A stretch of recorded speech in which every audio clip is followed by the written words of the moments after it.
네, 안녕하세요. 반갑습니다, 여러분. 서울교육정책연구소의 연구위원으로 있는 김원석입니다. 오늘 여러분들과 민주시민교육이라는 주제로 수업을, 특강을 진행을 하도록 하겠습니다. 초대해 주셔서 감사드리고요. 오늘 제가 전해드릴 얘기는 크게 두 가지 같아요. 하나는 학교 민주시민교육인데 국내뿐만 아니라 해외에서도, 다른 나라에서도 학교 민주시민교육이 어떻게 이루어지고 있는지 그걸 첫 번째 파트에서 다룰 거고, 그 다음은 두 번째 파트에서는 교육 중립성이라는 문제에 대해서 다루려고 합니다. 그래서 1부와 2부로 나누어서 진행을 하는데, 1부는 6시 40분부터 7시 20분까지 40분간 진행되고요. 10분 휴식을 취하고 7시 30분부터 8시 10분까지 2부가 진행이 됩니다.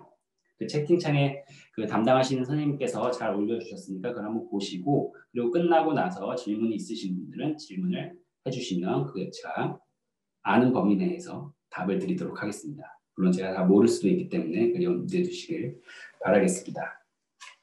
제가 듣기로는 여러분들이 사범대학 소속 학부생들이라고 들었습니다. 그래서 다 교육 쪽에 관심이 있고, 또 장차 학교 현장에 가서 또 교사든 어떤 형태가 됐든 학교 현장에서 일도 하시고 교육도 하시고 하실 거기 때문에 이 학교 민주시민교육이라는 말이 낯설지는 않으실 것 같아요. 한 번쯤은 아마 들어보셨을 것 같아요.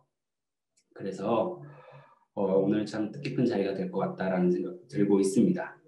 그래서 수업을 먼저 첫 번째 파트, 첫 번째 시간에는 국내에서, 그러니까 한국에서 어떻게 민주시민교육이 이루어지고 있는지, 그리고 해외에서는, 다른 나라에서는, 특히 영국에서는 어떻게 민주시민교육이 이루어지고 있는지. 예, 남학생분들은 손흥민 때문에 영국을 잘 아실 테고요. 박지성 있는 손흥민 때문에. 여학생분들은 영국 하면 떠오르는 게 뭐가 있나? 근데 영국은 많이 다들 잘 아시죠? 네. 그래서 영국에서 민주시민교육이 어떻게 이루어지고 있는지, 네, 관련해서 좀 얘기를 드리려고 합니다. 그런데 제가 사실 오늘 2시간, 그것도 이제 1부나 1시간 40분밖에 되지 않는데, 왜 여러분들한테 이 한국 얘기만 해도 사실 충분히 하루 종일 할 수도 있는데 왜 굳이 저 머나먼 영국까지 가서 영국의 얘기도 해야 되냐라고 의문이 드실 텐데, 그거는 조금 설명을 드려야 될 것 같아요. 왜냐면 사실 민주시민교육의 핵심이라고 할 수 있는 게 바로 민주주의입니다. 그렇죠.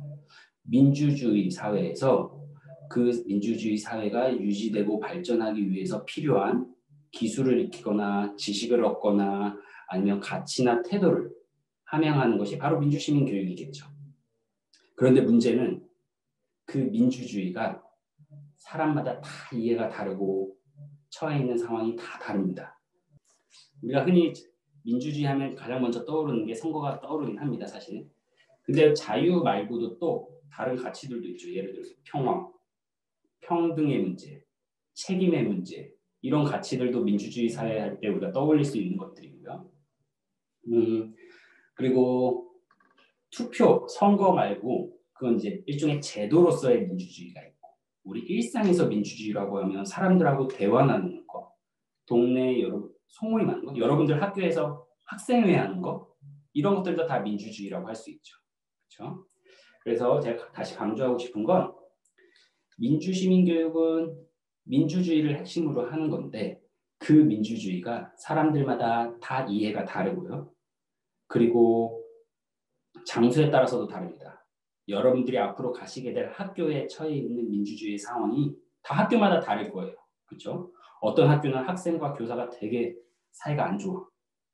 아니면 또 다른 학교는 교사와 교사가 사이가 안 좋을 수도 있고요. 아니면 교장과 교사 사이에도 어떤 비민주적인 관계가 있을 수도 있고. 그리고 여러분들이 살고 계신 지역도 다 민주주의 상황이 다를 겁니다. 그렇죠? 그리고 우리나라가 처한 민주주의의 상황과 예를 들어서 지금 한참 이슈되고 있는 미국이 처한 민주주의의 상황이 다를 거고요. 그리고 오늘 소개할 영국이 처해 있는 민주주의의 상황, 혹은 북유럽 국가들이 덴마크, 핀란드 이러한 나라들이 처해 있는 민주주의의 상황이 다 다를 겁니다. 따라서 그 민주주의가 다 다르고 다르게 이해하고 있으니 그것을 대상으로 하고 있는 혹은 그것을 위한 민주시민교육도 다양할 수밖에 없습니다. 그래서 여러분들이 기억하셔야 될 게 민주시민교육이라고 할 때 완전히 고정되고 변하지 않고 아주 확실하고 확정적이고 유일한 그러한 교육 내용이나 목표나 방법은 없습니다. 물론 기본적으로 지켜야 할 내용이나 혹은 기본적으로 다뤄야 할 내용이나 원칙들은 있을 수 있지만 그것이 완전 무결하게 절대적이거나 확정적인 건 아니라는 사실. 그래서 제가 우리나라에서는 민주주의 상황이 이러니 이렇게 되고 있고 민주시민교육이 이렇게 이루어지고 있고 영국은 민주주의 상황이 이러니 저런 식으로 되고 있고 이렇게 좀 다양한 모습들을 보셨으면 좋을 것 같아요. 그래야 여러분들이 앞으로 학교에 가실 때 여러분들이 다 다른 학교에 가실 거 아니에요. 나중에 교사로서. 그때 그 학교가 처해 있는 혹은 그 학교가 놓여 있는 지역이 처해 있는 그런 민주 상황을 잘 여러분들이 확인하시고 그것에 맞는 민주시민 교육을 하면 되는 것입니다. 물론 공통의 기반은 있을 수 있고 그걸 찾는 건 중요하지만요. 오늘 그런 얘기도 좀 할 텐데 어찌됐건 그래서 제가 이 짧은 시간에도 벌써 5분이 갔네요. 국내외의 어떤 민주시민 교육에 대해서 한번 얘기를 해보려고 합니다. 잘 아시겠죠? 한번 볼게요. 그러면은 제 그 자료집을 아마 다 받으셨을 거예요. 그 PPT로 만든 있는 자료집. 그 자료집에 따라서 한번 쭉 살펴보겠습니다. 1.1이라고 표지 제외하고 그 다음 제외하고 세 번째 페이지에 나와 있는 1.1. 왜 우리에게 민주시민 교육이 필요하지? 라는 겁니다. 물론 이거 현실적인 이유를 들 수도 있습니다. 예를 들어서 여러분들이 맨날 뉴스 통해서 많이 들으실 거예요. 혐오, 타자 혹은 소수자에 대한 무분별한 혐오가 확산되고 있는 건 결코 민주적인 사회라고 할 수 없죠. 그렇죠? 아니면 갑질. 여러분들 아르바이트 하는데 사장이라는 이유만으로 갑질을 해요. 집주인 혹은 건물주라는 이유만으로 갑질을 한다거나 일방적으로 권위와 권력을 행사한다. 그건 결코 민주적인 사회라고 할 수 없습니다. 그렇죠? 이러한 현실적인 이유 때문에 우리가 민주시민교육, 조금 민주적인 시민을 양성해야 된다라고 얘기할 수도 있는데 그거야 워낙 이유가 많으니까 제가 그거에 대한 얘기는 여러분들 스스로 한번 찾아보시면 될 것 같아요. 왜 우리 사회는 아니면 정치인들이 너무 갈등이 심해. 그런데 사람들은 정치에 관심이 없어요. 그러니까 정치인들은 마음 놓고 자기들 마음대로 해요. 그래서 어떻게 사람들의 정치적 관심을 끌어올리지? 라고 생각해서 민주시민교육을 할 수도 있습니다. 그런 현실적인 이유는 한번 여러분들이 생각을 해보시고 저는 그래도 비교적 많은 사람들이 공감할 수 있고 좀 명확한 근거를 한번 얘기를 해보고 싶었어요. 그게 바로 헌법에 보면 분명하게 제시되어 있습니다. 자, 헌법은 우리 사회가 지향하는 가치나 이념을 담아놓은 겁니다. 결정체입니다. 일종의. 오랜 세월 사회적인 합의가 반영된 거라고 볼 수도 있습니다. 개정되어 오는 과정 속에서 우리 사회가 어떤 사회로 나아가야지 되는지 그런 게 응축되어 있죠. 헌법에는. 그 헌법의 첫 시작이 바로 뭐냐면 제1조 1항 바로 대한민국은 민주공화국이다 라고 되어 있습니다. 이 말은 무슨 말이냐면 대한민국이라는 사회는 민주주의라는 정치 체제를 채택하고 있고 또 민주적인 삶의 양식을 추구하고 있다라는 것을 표현하고 있는 것입니다. 그런데 제가 여기 인용도 해놨지만 민주주의 사회가 그냥 만들어 놓으면 저절로 알아서 운영이 되냐고요. 안 되죠, 당연히. 민주주의 사회를 늘 제도만 가지고 제도가 알아서 정책이 알아서 막 자기가 페이퍼 만들고 사람들 돈 이런 거 아니잖아요. 결국은 사람들이 그러한 제도, 그러한 정치 제도 혹은 그러한 인식들을 갖고 변화시켜 나가는 건데 따라서 민주주의가 유지되고 지속되고 발전하기 위해서 반드시 필요한 게 뭐냐면 민주적인 시민입니다. 그러한 민주주의 사회를 운영하고 발전시킬 수 있는 쇠퇴시키는 것이 아니라 발전시킬 수 있는 지식과 정보와 기술과 삶의 태도와 이런 걸 갖춘 시민이 필요합니다. 이걸 제가 여기도 인용해 놨지만 아도르노라는 학자는 이렇게 말했습니다. 민주주의는 성숙한 인간을 요구한다. 성숙한 존재. 그리고 민주주의란 건 이러한 성숙한 사람들의 사회로서만 상상할 수 있다. 근데 민주주의가 저절로 태어나지 않듯이 민주적인 시민을 필요로 하듯이 민주적인 시민 또한 저절로 태어나는 건 아닙니다. 아이들이 막 태어나면서부터 민주적으로 태어나는 아이가 따로 있고 독재자로 태어난 아이가 따로 있는 건 아닙니다. 그렇죠? 그래서 여기도 적어놨지만 성숙한 시민은 하늘에서 떨어지는 것이 아니고 그렇게 성숙한 방식으로 성숙하게 성장할 수 있도록 길러져야만 하는 겁니다. 그래서 교육이 굉장히 중요합니다. 그래서 어떤 의미에서 민주주의 사회를 헌법에서 채택하고 있는 우리의 경우에 이러한 민주주의 사회를 유지하기 위해 적절한 성숙한 시민을 길러내는 민주시민 교육은 절대적으로 필수적이라고 할 수도 있습니다. 그렇게까지 주장할 수 있습니다. 그래서 학교라는 공간, 공교육, 우리가 초등학교, 유치원, 초등학교, 중고등학교까지 거의 물론 중학교까지는 의무교육이고 고등학교도 뭐 선택이라고는 하지만 거의 100%입니다. 99%니까 100%의 아이들이 갖고 있는 그 공교육 시스템 안에서 이 민주적인 사회를 발전시켜 나갈 성숙한 시민을 만들어내는 민주시민 교육은 반드시 이루어져야 되고 그것은 비단 어떤 한 과목의 문제가 아니라 교육 전반의 목적이 되어야 하는 겁니다. 그래서 교육의 어떤 제반 사항들을 마련해 놓은 교육 기본법이 있습니다. 교육계의 헌법이라고 할 수 있죠. 교육 기본법 제2조에 보면은 바로 민주시민으로서의 자질을 키우는 것이 그래서 민주사회를 유지하는 데 이바지하게 하는 것이 교육의 목표다라고 분명하게 명시되어 있습니다. 그래서 민주시민 교육은 어떤 한 과목, 국어, 사회 이런 과목의 문제가 아니라 교육의 목표가 그것입니다. 그래서 민주주의와 사실 법에 있든 없든 이 오늘날 민주주의를 많은 사회들이 어떤 정치 체제나 아니면 삶의 양식으로 채택하고 있는데 그래서 오랫동안 민주주의와 교육에 대한 얘기들을 많이 해왔습니다. 학자들. 여러분들 아마 교육하시는 분들이시니까 한 번쯤은 들어보셨거나 아니면 앞으로 들어보실 가능성이 굉장히 큰데 존 듀이라는 사람이 있습니다. 이 존 듀이는 바로 민주주의를 삶의 양식 그리고 학교는 그러한 삶의 양식 그러니까 너와 내가 또 우리가 서로 만나서 서로 의견을 나누고 서로의 경험을 공유하면서 각자의 경험을 확대하고 성찰하는 그러면서 조화를 이루는 이러한 것이 학교 교육의 본질이라고 얘기를 했습니다. 그래서 여기 적어놨지만 학교는 민주적인 삶의 양식을 학습하고 경험하고 실험하는 장소이다. 그래서 민주주의와 교육이라는 유명한 책이 있습니다. 물론 여기서 보신 분들도 계시겠지만 한번 좀 찾아보시면 좋을 것 같고 뭐 이 밖에도 너무 많습니다. 민주주의와 교육의 필요성에 대해서 얘기하는 사람들. 그리고 실제로 우리나라에서 민주시민교육에 대한 논쟁이 조금 있는데 이 민주시민교육이 필요하다라는 것을 부정하는 사람은 없습니다. 제가 단언하는데 이 교육이 이러한 민주주의 혹은 민주주의를 살아가는 민주적인 시민을 길러내는 교육이 필요하다라는 것을 반대하는 사람은 거짓말 조금 보태면 100%입니다. 그래서 문제는 이제 어떤 내용을 가지고 어떻게 할 것인가가 문제죠. 그렇죠?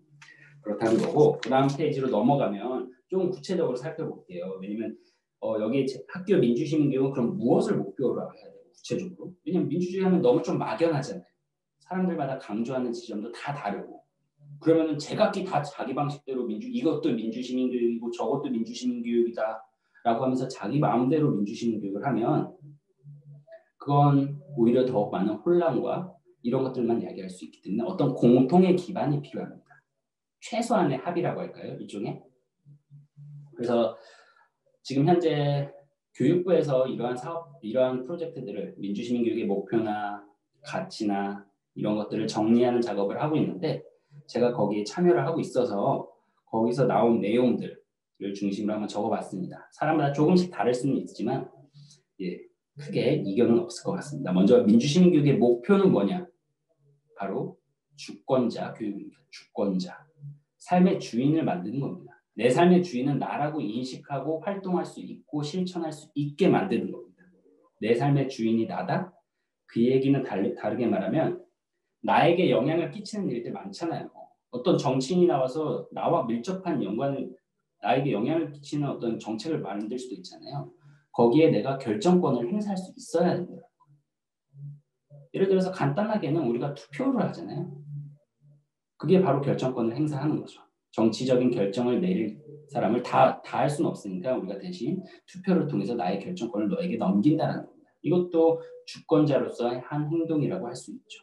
근데 비단 많은 분들이 앞서서 선거 얘기를 많이 해주셨는데 선거뿐만 있는 건 아닙니다. 우리 여러분들이 살고 계신 아파트, 만약에 아파트에 살고 계신 분들이 계시다면 아파트 층간소음 문제 어떻게 해결할 것인가 뭐 이런 게 모일 수도 있잖아요. 여러분들 잠을 못 자겠어. 위에서 막 너무 쿵쿵대서 예를 들어서 그럼 그것들을 여러분들은 그 관리자에게 아파트 관리자에게 의견을 제시할 권리가 있고 그것들이 적절한 방법을 통해서 논의되어야 하고 그걸 피드백 받아서 반영이 돼야 되죠. 이러한 민주적인 절차죠.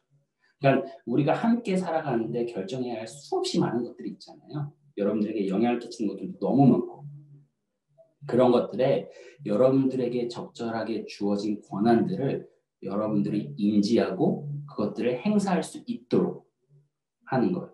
이게 바로 주권자 교육입니다. 이거는 일상적인 차원에서도 이루어질 수 있고요.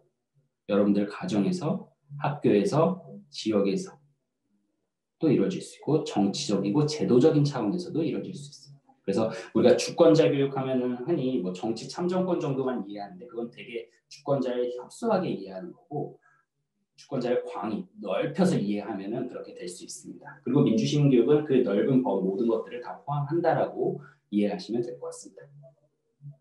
그럼 또 어떤 가치를 추구하냐? 아까 많은 분들께서 자유 얘기를 많이 하셨습니다. 그렇죠? 맞습니다. 민주시민교육 혹은 민주주의에 있어서 우리가 추구해야 할 핵심 가치 가운데 하나가 바로 자유입니다. 그렇죠? 그런데 그러니까 달리 말하면 뭐 민주시민교육이라고 해서 이게 정답이니까 너 이거 반드시 외워. 그리고 반드시 다음에 또 시험 볼 거야. 이렇게 하면은 이게 민주시민교육이겠어요. 이런 가치가 중요한 A, B, C라는 가치가 있으니까 이거 반드시 외워. 하면 벌써 이거 방법부터가 민주시민교육이라고 할 수 없죠. 그렇죠? 충분히 개개인이 가지고 있는 자율성을 존중해 줘야 하는 것이 기본입니다. 중요한 가치고요. 그러나 또 한편에서 민주시민교육이라고 할 때 우리가 추구해야 할 가치는 자율만 있는 것은 아닙니다. 왜냐하면 개인들이 자기들에게 주어진 자유만 무제한적으로 행사하는 것은 사회가 존속되고 유지될 수가 없잖아요. 결국 함께 사는 것. 이게 앞서 대한민국은 민주공화국이라고 했잖아요. 헌법에. 공화가 더불어 함께 사는 것을 의미하는 그러기 위해서 어느 정도 자기에게 주어진 자유를 적절하게 제한하면서 우리가 함께 살기 위해서요. 자기에게 주어진 자유를 적절하게 제한하는 것도 또한 필요합니다. 무제한적으로 자기의 자유나 이런 것들을 추구하는 것이 아니라요. 그래서 나의 자유를 인정해달라고 요구하는 것만큼 타인의 자유도 인정해주고 그리고 우리 모두의 자유를 제대로 꽃피우기 위해서 어느 정도의 자기 제한도 필요합니다. 자기 제한하는 거예요, 스스로. 하고 싶어도 다 못하잖아요, 저희. 그렇죠? 그렇게 참아내는 법을 배우는 거. 왜? 우리가 다 같이 살아가니까. 함께 살아가는 운명 공동체니까. 그런 겁니다. 그래서 자율, 존중, 연대 이런 것들이 중요한 가치로 되고 이것 말고도 많이 있습니다. 평등의 가치도 굉장히 중요한 가치고요. 책임, 평화 이런 것들도 중요한 가치입니다. 민주시민교육에서 고려되어야 할. 그런데 우리가 민주시민교육을 할 때 최소한의 절차적으로 지켜야 될 것. 그것은 바로 여기 적어놨지만 절차적 가치라고 하는데요. 그런 걸 자율과 존중과 연대가 필요합니다. 선생님이 나와가지고 너 우리 민주시민교육 할 거예요. 그러니까 A, B, C 가치가 있으니까 이게 중요하니까 이거 외우세요. 다른 건 하지 마세요. 관심 있어도 관심 갖지 마세요라고 하면 그게 민주시민교육이 될 수가 없잖아요. 그렇죠? 학생들의 자율성을 충분히 존중해주고 학생들의 자율적인 판단을 존중해줘야 돼요. 그리고 그렇다고 해서 학생들에게 무제한적으로 자유를 맡겨놓는 것이 아니라 다른 사람의 가치나 이런 것들도 한번 들어보고 판단할 수 있게 만들어주는 것. 이런 게 필요합니다. 그렇죠? 그리고 교육 방법은 여러 가지가 있죠. 당연히. 교육 방법이 엄청 많죠. 그렇죠? 여러분들이 아마 대학 다니시는 4년 동안 온갖 교육 방법들을 많이 배우실 텐데 민주시민교육에서는 특히 어떤 방법을 강조하고 있냐면 바로 여러분들이 일상에서 살아가면서 마주하게 되는 문제들이 있잖아요. 삶의 문제들. 그렇죠? 민주주의 사회에서 얼마나 많은 문제들이 있습니까? 그 문제들을 직접 다뤄보면서 그 다루는 과정 속에서 앞서 말했던 그러한 다양한 가치들을 체득하고 또 가능하다면 그러한 문제들을 해결하는 데 주권자로서 여러분들이 직접 권리를 행사하게 되고 이런 것들이 많이 강조되고 있습니다. 그래서 여러분들이 아마 한 번쯤은 들어보셨을 텐데 예를 들어서 논쟁 수업이라든지 왜냐하면 현실에서는 논쟁적인 게 되게 많잖아요. 그렇죠? 어느 누구도 다른 사람의 어떤 주장이나 이런 걸 함부로 평가하거나 하진 않잖아요. 적어도 이상적으로는요. 그렇기 때문에 늘 가치가 충돌하기도 하고 의견이 충돌하기도 하는데 그것들을 어떻게 잘 조정해낼 수 있을지 그러한 문제가 생기면 혹은 갈등이 생기면 그러한 갈등이나 문제를 어떻게 잘 이해하고 조정하고 그래서 함께 좀 더 발전적인 방식으로 풀어낼 수 있을지를 배우는 것이 바로 민주시민교육이고 요즘 이루어지고 있는 우리나라에서 이루어지고 있는 많은 민주시민교육의 많은 부분은 이렇게 굉장히 논쟁적인 그러니까 일상에서 우리가 마주하는 논쟁들 있잖아요. 쟁점들 이런 것들을 다루는 그런 교육들이 많이 이루어지고 있습니다. 그래서 여기는 사회적 현안을 다루는 논쟁 교육이라고 했는데 이것도 나라마다 조금씩 다릅니다. 영국 뒤에서 자세히 얘기하겠지만 영국 하면 또 뭐가 떠오르나요? 제가 축구를 좋아해서 자꾸 축구 얘기를 하는데 의회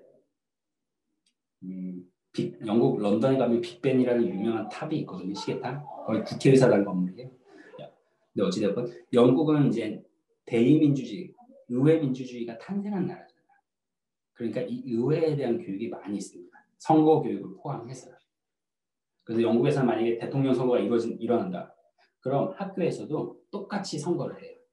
이걸 병행 선거라고도 하는데 왜냐면 여기 실제 선거가 일어나면 학교에서도 똑같이 이 후보자들 실제 정당, 실제 그 안건들을 학교에서 이번에 영국에는 당이 몇 개 있는데 노동당을 지지하는 사람, 뭐 보수당을 지지하는 사람, 아니면 녹색당을 지지하는 사람, 뭐 기타 등등의 이렇게 자기 학생들이 나와서 똑같은 안건을 그 뭐라고 하죠? 매니페스토 공약을 가지고 학생들에게 지지를 호소하고 똑같이 투표하고 결과 발표도 똑같은 날, 그러니까 실제 발표하는 날 똑같이 합니다.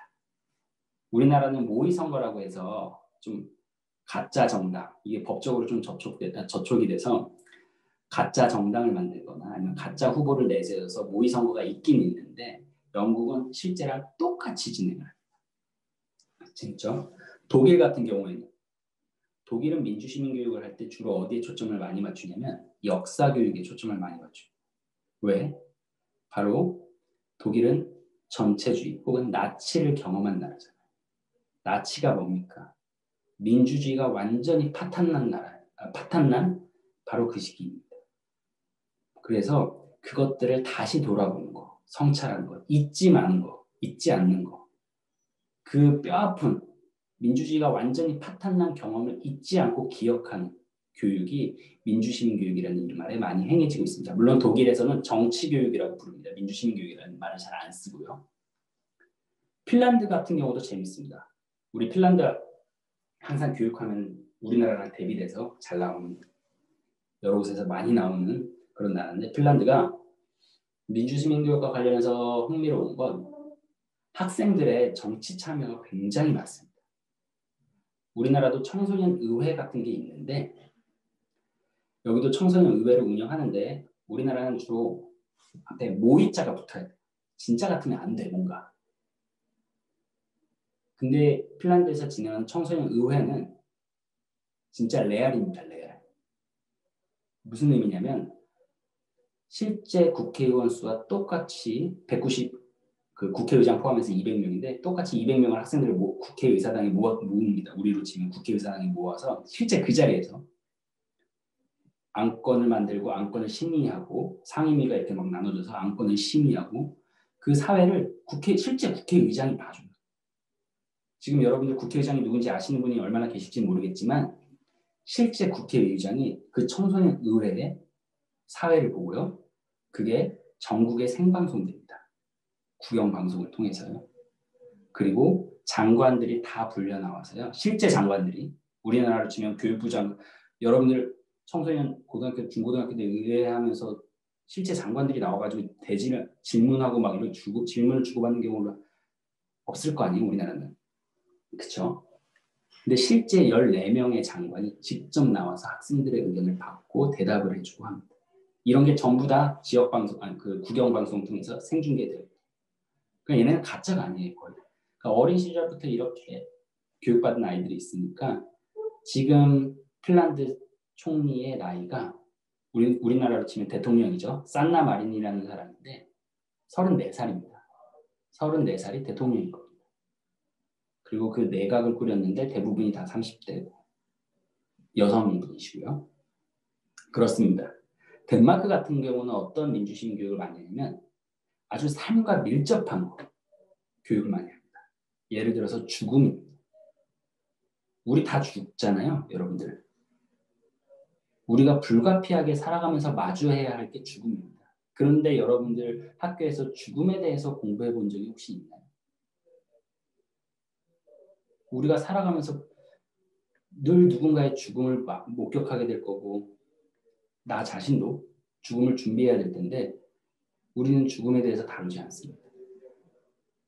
근데 덴마크는 그렇게 살아가면서 피할 수 없는 문제들 있잖아요. 우리가 그런 문제들을 민주시민교육이라는 이름 아래 적극적으로 다루고 있습니다. 나라마다 조금씩 다 차이가 있죠. 그렇죠? 재밌습니다. 그래서 다음 페이지를 넘겨보면 어찌 될 것 같아요. 제가 통계나 이런 걸 넣어놨는데 근데 우리나라에서 민주시민교육이 잘 되고 있냐? 그렇진 않습니다. 솔직히 말씀을 드리면. 왜냐면 아직까지도 물론 2018년도 그러니까 몇 년도가 20년, 2년 전에 교육부에서 민주시민교육과가 만들어졌고요. 전담 부서가 만들어진 겁니다. 민주시민교육을 위한. 그리고 2018년 말에 민주시민교육 활성화를 위한 종합계획이 수립이 되었고요. 그래서 2022년부터 아마 여러분들이 졸업할 때쯤 되겠죠.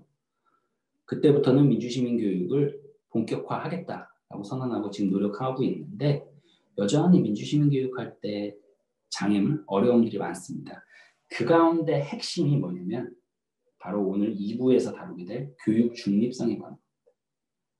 왜냐하면 민주시민교육은 앞서서 논쟁적인 사회적인 그런 이슈들을 많이 다루게 되는데 그때마다 야 그거 너무 지나치게 편향적인 거 아니야? 너 너무 진보적인 거 아니야? 너 너무 보수적인 거 아니야? 이러한 정치적 편향성에 대한 논란이 끊이질 않습니다. 그러니까 교사들 입장에서는 두려워요, 사실. 나는 제 딴에는 객관적으로 최대한 치우치지 않고 중립적으로 하려고 했는데 그게 중립적이라는 게 결코 완벽히 이루어질 수 없기 때문에 그렇기 때문에 혹여나 누가 나보고 편향적이다 라고 얘기하면 어떻게 하지? 그러니까 교사들은 조금 주저하게 되는 겁니다. 그래서 보면은 제가 여기 자료도 인용을 해놨는데 정치교육 같은 거를 거의 그냥 여러분들이 생각해 보세요. 여러분들이 그동안 교육 초, 중, 고등학교 지내오시면서 얼마나 많은 정치교육 혹은 민주시민 교육을 받아보셨어요? 그렇지 않죠. 저도 마찬가지. 저는 기억이 없습니다. 사실. 저 때는 더더욱. 여러분들의 교수님들도 받아보신 경험이 없으실 거고 그리고 여러분들이 학교에 가서 학교 현장의 선배들 그러니까 선배 교사분들을 만나셔도 그분들도 민주시민 교육 받아본 적이 없을 겁니다. 그렇기 때문에 아직 조심스럽고 주저하고 있는 게 사실입니다. 거기에 불을 지피고 있는 건 교육 중립성이라는 문제. 너 편향적이야 라는 그 낙인에 찍힐까 봐 혹은 그 낙인 때문에 그런 지적 때문에 교사라는 직을 잃을 수도 있다는 두려움인 거예요. 그래서 2부에서는 그 문제를 다루려고 하고 있습니다. 자, 시간이 10분 남았는데요. 그럼 영국의 사례를 조금 영국은 그럼 어떻게 되고 있는가? 잘 되고 있는가? 왜냐하면 영국은 1998년에 그 계획이 수립되어서 2002년부터, 그러니까 우리로 치면 월드컵 때부터, 제가 월드컵 때 제가 02학번이어서 월드컵 1학년 때 그 월드컵 안 돼. 월드컵 때부터 생각해보니까 학교 교육에 민주시민 교육이 딱 들어와가지고 의무적으로 가르치게 되어 있어요. 그러니까 벌써 20년이나 가까이 되는 시간을 영국은 학교에서 민주시민 교육을 하나의 독립된 교과목으로서, 우리가 국어, 사회, 영어, 음악 가르치듯이 독립된 교과목으로서 시민교육, 민주시민교육을 가르치고 있습니다. 민주시민교육이라는 용어는 우리나라만 씁니다. 여러분. 거의. 뭐 독일은 앞서 말씀드렸지만 정치교육이라고 하고, 영국에서는 시티즌십 해서 시민교육 혹은 시민성 교육 이렇게 부를 수 있습니다. 근데 앞으로 그냥 편의상 민주시민교육이라고 제가 말씀드릴게요. 그래서 바로 그 계기가 됐던 게, 영국에서는 원래부터 민주시민교육을 해왔던 건 아니에요. 여러분들 잘 아시잖아요. 이 영국 사람들, 유럽 사람들의 자유분방함 잘 아시죠? 얘네는 야, 이게 민주주의 사회가 이런 거니까 이런 식으로 너희들은 자라야 돼. 이런 시민이 되어야 해. 라고 얘기하면 되게 싫어해요. 그런 거. 국가가 뭔데 나한테 이러는 거야? 라고 얘기를 해요.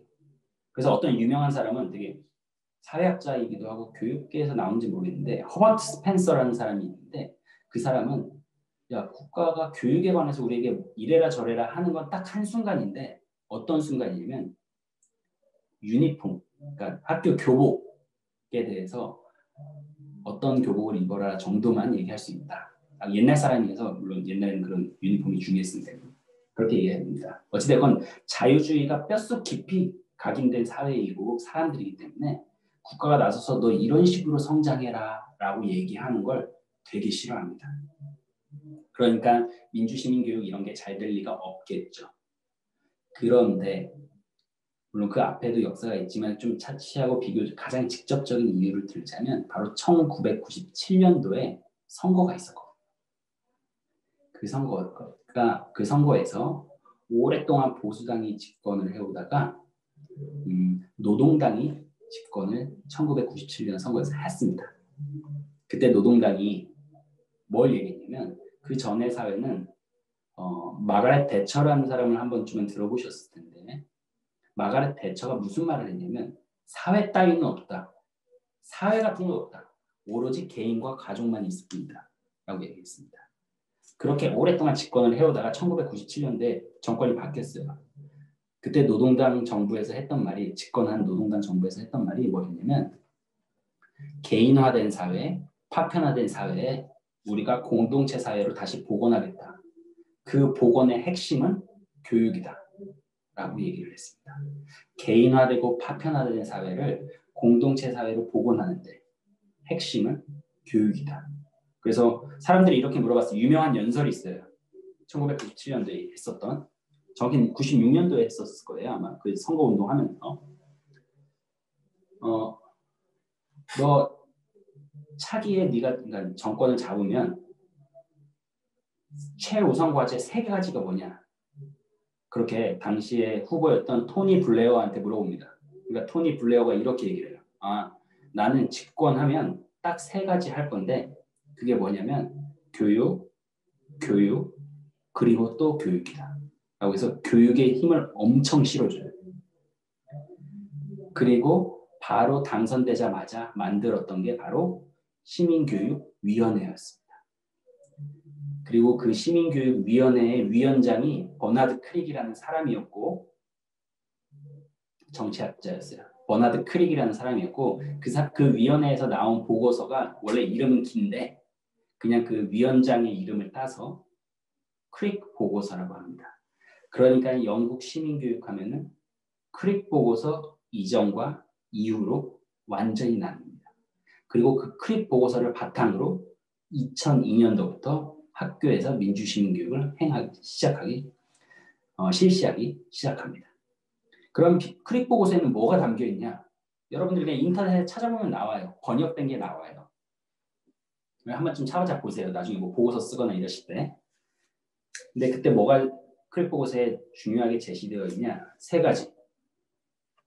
사회적이고 도덕적인 책임감을 기른다. 그 다음 지역사회에 참여한다. 마지막은 정치적인 문해력을 고양한다. 시민교육이 지향해야 할 세 가지 목표가 바로 사회적이고 도덕적인 책임감을 기르는 거, 사람들이. 두 번째는 지역사회에 참여하게 하는 거. 마지막 하나는 정치적인 문해력을 키우는 거. political literacy라고 하는 정치적인 문해력을 키우는 거. 그래서 정치학자이기도 하지만 또 다른 이유가 있었어요. 왜냐면 97년도 아까 선거했다고 그랬잖아요. 근데 투표율이 제일 낮았어요. 아니, 의회 민주주의를 탄생한 나라인데 사람들이 정치에 관심을 안 가져요. 물론 지금 우리 입장에서 보면은 그것도 높은 수치긴 해요. 사실 전체가 70%가 조금 넘고, 물론 이 젊은 세대들은 50%대를 유지하기 위해서 제일 낮긴 했지만, 아무튼 사람들이 위기의식이 있었던 거야. 아, 우리가 의회 민주주의의 발상지인데 그래도 이렇게까지 사람들이 정치에 관심을 안 가져? 하니까 그 위원회를 시민교육위원회를 만든 거고, 버나드 크립이라는 사람이 그걸 맡아서 이끌었던 겁니다.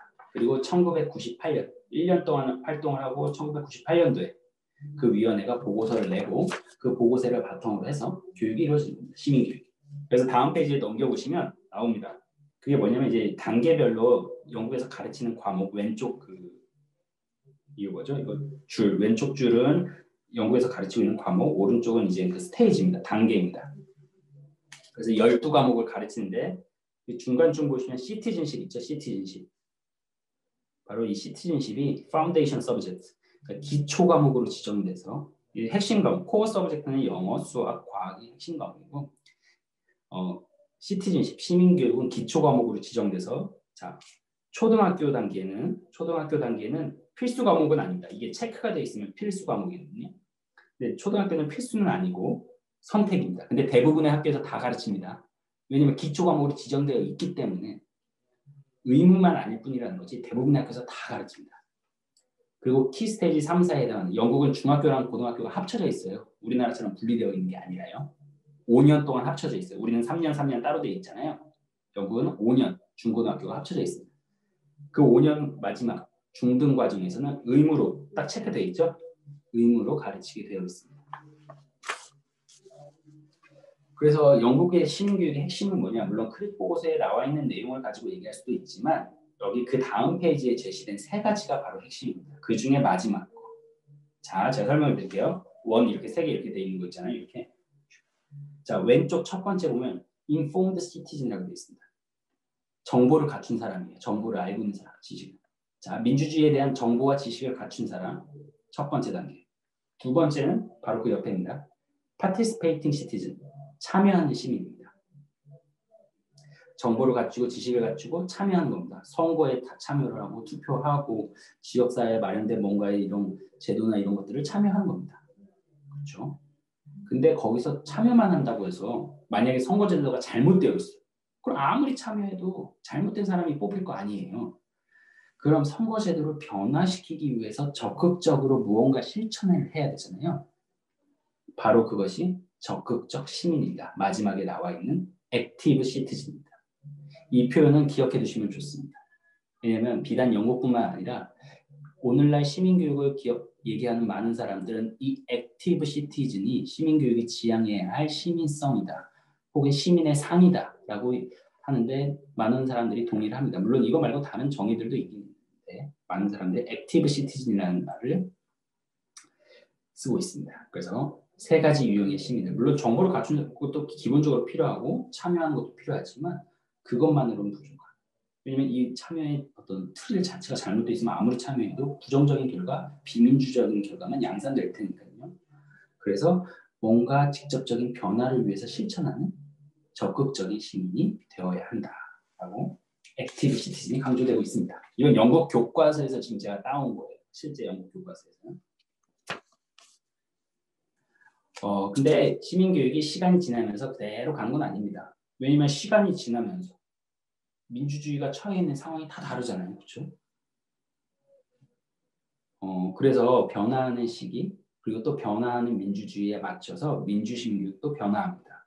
영국에서 가장 크게 민주시민 교육을 변화시켰던 거는 바로 테러였습니다. 잘 기억하시는지 모르겠지만 2001년도에 미국에서 9.11 테러가 있었고요.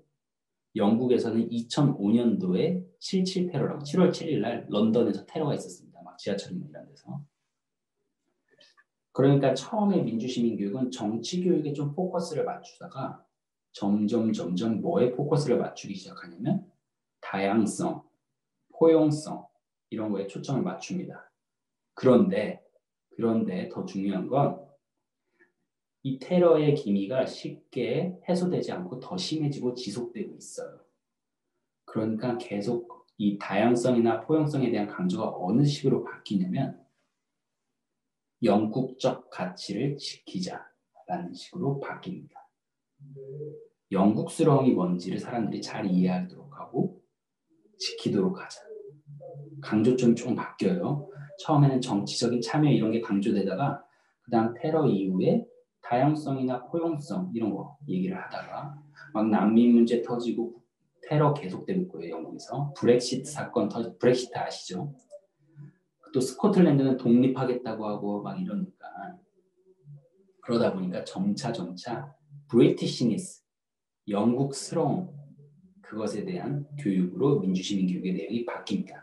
물론 최근에는 어떤 게 중요하게 여기고 있냐면 바로 특히 브렉시트 때문에 그런데 가짜 뉴스가 너무 많아가지고 미디어 문해력, 디지털 리터러시 이런 거에 대한 교육이 요즘은 민주시민 교육이라는 이름 아래 많이 이루어지고 있습니다. 이게 꼭 옳다 그르다라고 얘기할 수는 없습니다. 자연스럽습니다. 왜냐하면 아까 말씀드렸듯이 상황이나 시대에 따라서 시기에 따라서 민주주의가 처한 상황이 다를 테니까요. 그래서 우리가 민주시민 교육할 때 지금 우리의 현실에서 어떤 민주시민 교육이 필요할지도 고민을 해야 되는 거예요.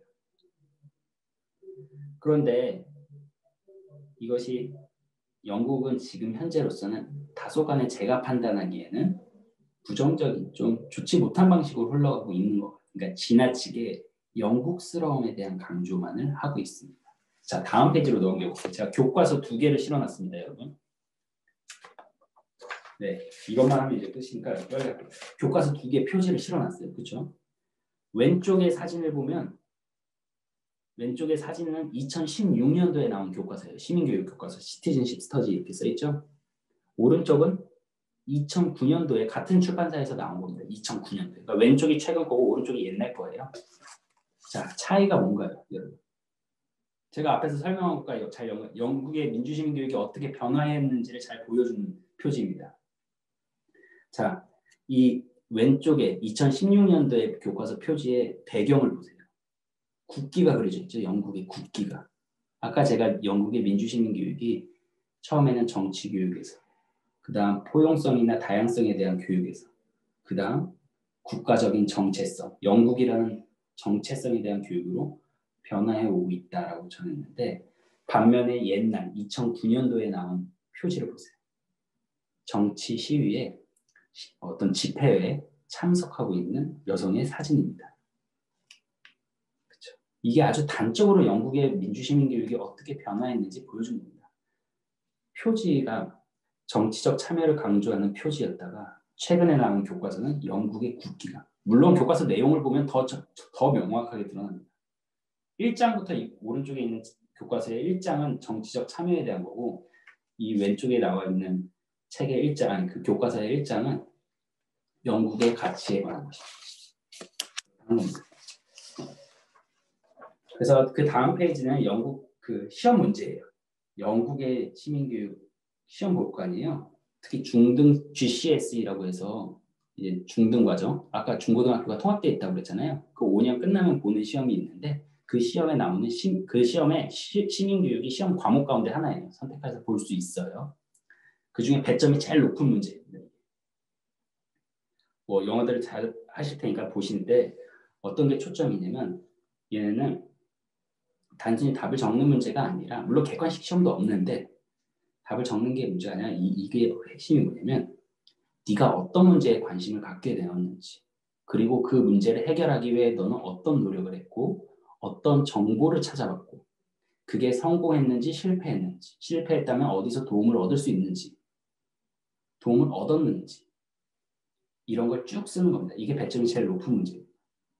그래서 민주시민교육이라고 할 때 어떤 내용을 학생들에게 전달해 주는 것보다 중요한 것은 무엇이냐면 학생들 스스로 자율적으로 자기들의 관심 혹은 문제를 찾아내고 그것을 탐구하게 만들고 그 탐구에서 그치는 게 아니라 실제 변화를 위해 실천할 수 있게 만드는 것.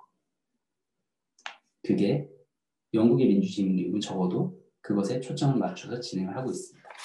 제가 다른 나라 여러 나라들도 소개를 해드릴 수도 있는데 제가 영국에서 그래도 조금 생활을 해왔기 때문에 제일 자신 있는 부분, 네, 다른 사람들에 비해서 더 여러분들께 잘 구체적으로 알려드릴 수 있는 부분에 대해서 영국을 하기도 했고 영국이 우리나라처럼 하나의 교과목으로 채택해서 오랫동안 다루어왔기 때문에 비교적 우리가 지금 시점에서 좀 참고할 만한 나라이기도 합니다. 잘 되고 있다, 꼭 잘 되고 있어서 그런 건 아닙니다. 여기도 문제가 많습니다. 예를 들어서 교사들이 혼란스러워요. 야, 정치 교육하라는데 그 정치가 뭐야? 정치적인 문해력이 뭐야 도대체? 교사들이 전문성이 없어요. 여기도. 아직까지도. 이게 명확한 이 사람들이 최근에 만든 보고서에 정확히 나와 있는데 아니면 교사들도 그냥 비디오 틀어주고 끝나요. 다큐멘터리 틀어주고 끝나요. 그런 경우도 많습니다. 학교 간의 차이가 너무 크기도 하고요. 그래서 한번 영국 사례를 소개해드렸습니다. 자, 우리가 앞에서 민주시민교육, 학교 민주시민교육이 어떤 목표나 방향, 가치, 어떤 방식들로 이루어지고 있는지 얘기를 해봤고 또 우리나라뿐만 아니라 해외에서도 특히 영국에서 어떤 교육들이 이루어지고 있는지 민주시민교육이, 시민교육이 이루어지고 있는지 살펴봤습니다. 그런데 앞서 잠시 말씀을 드리긴 했지만 이 민주시민교육을 할 때 특히 우리나라에서는 뭐가 문제냐면 교육 중립성이라는 것이 문제입니다. 민주시민교육이 굉장히 논쟁적이고 민감한 사회적인 현안을 다루는 물론 그것만 있는 건 아닌데 그러다 보니까 항상 그 다룸에 있어서 정치적인 편향성에 대한 문제 제기가 이루어지고 있습니다. 그러니까 논쟁적이라는 건 뭐냐면 어떤 사안이 되게 복잡한 너무 그 일은 너무 복잡해. 이해관계가 너무 얽혀 있고 사람들이 너무 다양한 주체들이 막 얽혀 있어서 너무 복잡해서 우리가 논쟁적이라고 할 수 있고요. 아니면 어떤 사안이 사람을 탁 둘로 나누는 거예요. 진영을. 찬성파, 반대파. 그냥 쉽게 말씀을 드리면 이렇게 사람을 가르는 어떤 주제들 있잖아요. 그래서 논쟁적일 수도 있고요. 어찌됐건 그런 논쟁적인 이슈를 다루다 보니까 지나치게 한 주체, 한쪽의 입장만을 대변하는 거 아니야? 그거는 자율성에 위배되는 거잖아요. 자율이 중요한 가치라고 하면서 전혀 자율을 존중하는 것도 아니고, 그렇죠? 존중하는 태도도 아니고, 그렇죠? 그래서 이러한 정치적인 편향성에 대한 문제가 특히 심합니다. 우리나라는 특히 심해요. 왜냐하면 여러분들이 잘 아시겠지만, TV 보시면 잘 아시겠지만, 우리 사회는 정치적으로 그리고 이념적으로 되게 양극화된 사회이기도 하거든요. 물론 비단 우리나라만 그런 게 아니라 미국도 지금 보면 그렇잖아요. 그렇죠? 민주당 지지자들과 공화당 지지자들이 완전 나뉘어져 있고요. 지금 영국도 마찬가지입니다. 보수와 진보, 우파와 좌파 이런 식으로 사회가 극단적으로 정치적으로 이념적으로 나뉜 사회일수록 그 사회에서 논쟁적인 이슈를 다루는 게 얼마나 어렵겠어요. 학생들하고. 그래서 쉽지는 않습니다. 그리고 그러한 편향성을 방지하기 위해서 교육 중립성에 대한 논의가 나오는 거고요. 그래서 제가 이 자료집에 2.1 민주시민교육과 교육 중립성 부분 첫 부분에 이렇게 적어놨습니다. 근데 헌법이나 교육기본법에 보면 교육 중립성 조항이 있어요. 법적인 근거가 아주 명확히 있습니다. 자, 헌법 31조 4항에 보면 교육의 자주성, 전문성, 정치적 중립성이 보장돼야 된다. 이렇게 딱 되어 있습니다. 교육기본법 제6조, 우리 교육의 헌법이라고 할 수 있는 교육기본법 제6조는 교육은 정치적, 파당적, 개인적 편견을 전파하기 위한 방법으로 이용되어서는 안 된다라고 해서 교육 중립성 조항이 따로 있습니다. 한번 찾아보세요. 교육기본법 제6조에 이렇게 나와 있습니다. 그런데 문제는 중립성이라는 표현이 다 들어가 있잖아요. 헌법에도 있고 교육기본법에도 있고. 근데 문제는 어떻게 중립적일 수 있지? 이겁니다. 자, 생각해 보세요. 우리가 양쪽으로 갈라져 있을 때 어떤 사안 때문에 양쪽으로 갈라져 있을 때 아무 편도 안 들고 가만히 있으면 말을 안 하고 있으면 그럼 중립적이 되는 것인가요? 예를 들어서 나는 맨날 보수를 지지해. 막 사람들하고 얘기하다가 어떤 진보 진영이 사람들이 많은 곳에 가서 말 안 하고 있었어요. 가만히 있었어요. 어떤 사안에 대해서. 그럼 나는 순식간에 중립적인 사람이 되는 건가요? 여러분들 친구들이 힘이 센 친구와 힘이 약한 친구가 말로 말을 잘하는 친구와 말을 잘 못하는 친구가 서로 막 언쟁이 붙었어요. 근데 이 말을 잘 못하는 친구의 말이 맞는 것 같아. 근데 중립성을 지켜야 된다고 가만히 있어요. 그럼 중립적이 되는 건가요? 오히려 이 사람이 이익에 편승하는 건 아닌가요? 그래서 이 중립성이라는 말이 그 자체가 굉장히 모호해요. 그게 여기도 써놨지만 가능한지 안 가능한지, 파서블한 건지 임파서블한 건지 모르겠어요. 그리고 그게 바람직한 건지도 모르겠어요. 방금 전에 드렸던 예를 들자면 이 말을 잘 못하는 친구, 그러나 맞는 말을 하는 것 같은 친구한테 힘을 더 실어줄 수도 있는 거예요. 오히려 그게 더 중립적일 수도 있어요. 어떤 순간에는. 그렇잖아요. 그래서 그게 바람직한 건지 아닌지 이것도 잘 애매해요. 중립성이라는 것 자체가 굉장히 애매모호한 표현입니다. 그래서 중요한 건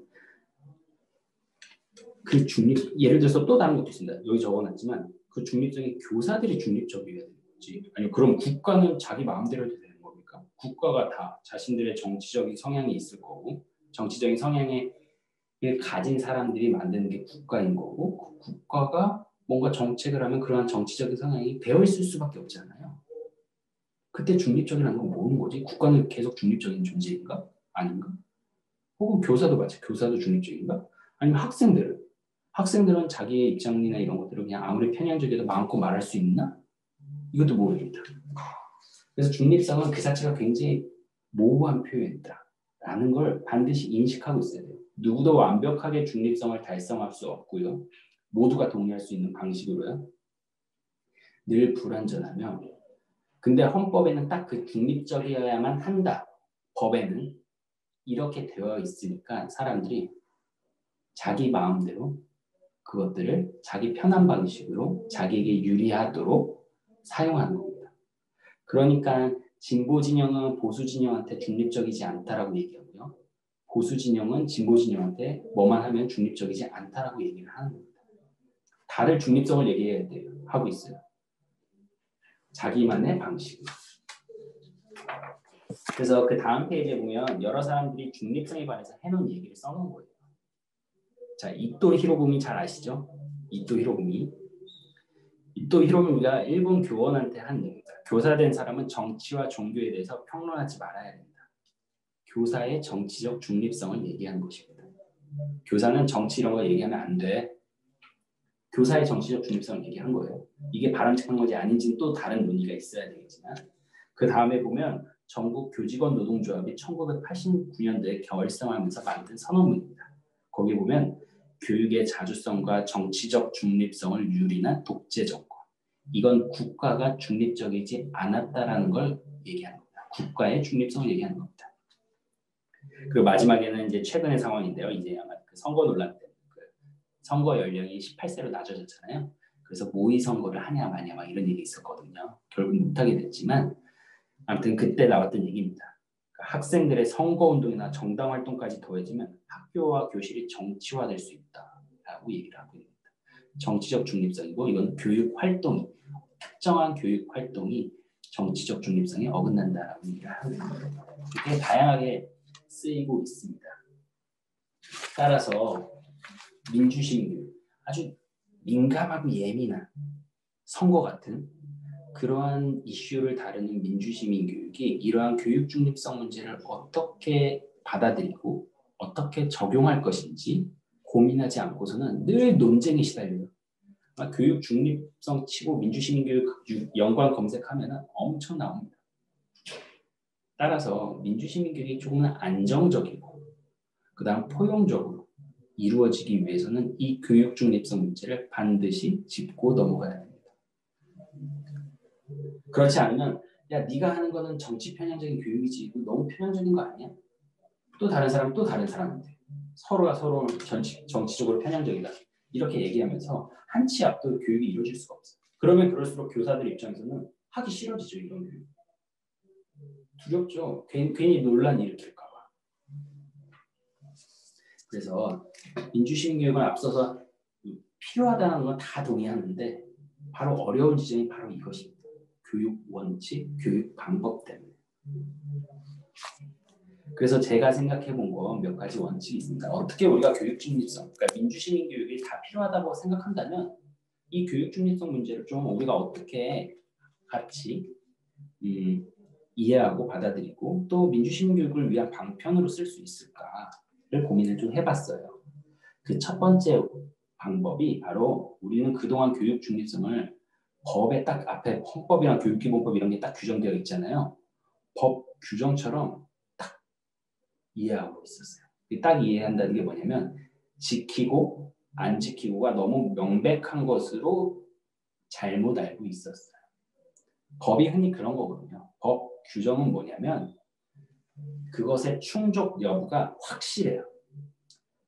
지켰냐? 안 지켰냐? 중립적이냐? 비중립적이냐? 편향적이냐? 중립적이냐? 헌법에 명시되어 있지 않냐? 넌 어겼어. 아니야, 안 어겼어.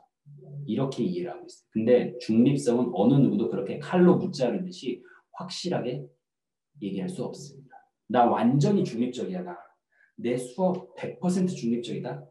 라고 얘기하는 것만큼 편향적인 건 없습니다. 왜냐하면 어느 누구도 중립적일 수 없는데 중립적이라고 얘기하고 있잖아요. 여러분들 스스로 생각해 보세요. 여러분들이 모든 순간에 100% 완전히 중립적일 수 있을 거라고 생각을 하세요? 결코 쉽지 않습니다. 불가능합니다. 설령 나는 그렇게 생각하더라도 누군가는 나를 그렇게 보지 않을 거예요. 자, 그래서 뭐가 필요하면 그렇다고 중립성 원칙을 버리냐? 그런 건 아닙니다. 바로 뭐냐면 편향적이면 안 되잖아요. 그렇죠? 그래서 그것을 원칙으로 삼는 법 규정으로 삼는 것이 아니라 하나의 우리가 도달해야 할 원칙, 끊임없이 여기에 도달하기 위해서 점차 노력해야 하는 그 원칙을 말합니다. 그래서 규정과 원칙은 좀 차이가 있습니다. 이건 알렉시라는 헌법학자가 얘기한 겁니다. 독일 헌법학자인데 여기서 적어놨지만 규정은 고정된, 움직일 수 없이 고정된 요소로 그것의 충족, 불충족 여부가 명확히 구분되는데 원칙은 이걸 현실을 감안해서 최대한으로 내가 조금 편향적인 게 드러날 수도 있을 텐데 나는 다양한 방식들을 통해서 이 편향성을 네가 받아들이고 이해할 수 있도록 할 거야. 그 장치를 만드는 게 중요합니다. 그래서 그러나 한국 사회에서 그동안 교육 중립성은 어떻게 이해되고 사용되어 왔냐면 법에 있으니까 사람들은 너 행동 중립적이야 혹은 편향적이야 이렇게 가르고 편향적인 교사들을 실제 처벌하는 방식으로 굉장히 배타적인 방식으로 이해되어 왔습니다.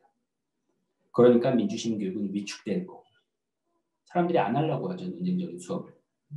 근데 민주시민 교육이 정말 필요하다고 이제 동의를 하는 사람들이 많이 있고 정말 교육부에서 나서서 적극적으로 하려고 한다면 이제 교육 중립성을 배타적인 규정이 아니라 배제적이고 처벌하기 위한 규정이 아니라 하나의 교육 가장 어떤 원칙으로 삼아서 그것을 달성하기 위한 그것을 충족하기 위한 다양한 노력들을 기울여가면 됩니다. 그래야 선거 얘기도 학교에서 할 수 있고 그런 원칙이 존재해야 선거 얘기도 할 수 있고 조금 민감한 얘기도 용기 내서 해볼 수도 있고 그걸 토론해볼 수도 있고 학생들이요. 그렇죠? 어떻게 민감하다고 해서 중립적이지 않을 거라고 해서 그러한 우려 때문에 얘기를 안 하고 배우지 않고 살면 평생 그 얘기를 안 하고 살 수는 없잖아요. 그렇죠? 이 부분은 뒤에 가서 얘기할 텐데 어찌됐건 규정과 원칙을 좀 구분하는 것이 필요하고 민주시민교육할 때 교육 중립성은 하나의 교육 원칙으로 그리고 그 원칙을 충족시키기 위해서 다양한 노력들을 기울이는 것이 필요하다 정도로 이해하시면 될 것 같습니다. 그게 출발점입니다. 자, 그런데 그렇다고 해서 그 원칙을 각자 알아서 노력하자라고 얘기하면 한 치 앞도 발전할 수가 없어요. 그럼 계속 또 논쟁만 계속됩니다. 그래서 뭐가 필요하냐면 기본적인 배경 원칙이 필요해요. 기본 원칙, 뭐 기초 원칙 뭐라고 불러도 좋습니다. 이러한 교육이 민주시민교육이 조금 중립적인 방식으로 이루어질 수 있도록 하기 위해서 밑바탕이 되는 원칙들, 그리고 그 원칙들을 실현하기 위한 다양한 방법들을 그럼 학교에서 마련하면 되니까 그거는 학교 상황에 맞춰서요. 그래서 그 밑바탕이 되는 원칙을 고민을 해볼 필요가 있는데 우리가 유용하게 도움을 얻을 수 있는 건 바로 독일의 보이텔스바흐 합의라는 것입니다. 여기 적어놨지만 뭐라고 하나요? 이 파이 같은 거 되어 있는 거요. 2점입니다. 보이텔스바흐 합인데 바로 이게 보이텔스바흐가 지역 이름이에요. 독일 지역의 이름입니다. 보이텔스바흐라는 지역의 사람들이 모여가지고 왜냐면 독일도 우리나라처럼 동독, 서독이 나뉘어져 있고요. 그래서 이념적인 갈등이 되게 심하고요. 그렇기 때문에 얘네도 정치교육은 하기로 했는데 왜냐면 나치에 대한 2차 세계대전 끝나고 나서 민주주의 교육을 엄청 했거든요. 근데 이제 갈등이 막 있는 거예요. 이념적, 정치적 갈등이. 그래서 안 되겠다. 우리도 최소한 민주시민 교육을 할 때 우리 이것만큼은 지키고 하자라는 원칙을 만듭니다. 그게 바로 1976년도에 보이텔스바흐 지역에서 모여서 만드는 원칙이어서 보이텔스바흐 합의라는 겁니다. 물론 당시에는 합의는 아니었어요. 뭐 도장 찍고 이런 건 아니었습니다. 그냥 사람들이 이런 정도 아닐까라고 한 건데 나중에 사람들이 그걸 그냥 이 정도 그냥 두루 널리 쓰이다 보니까 합의라는 걸 이름을 얻었는데 어찌됐건 중요한 건 뭐였냐면 1976년도에 독일에서 보이텔스바흐라는 지역에서 5명이 초대됩니다.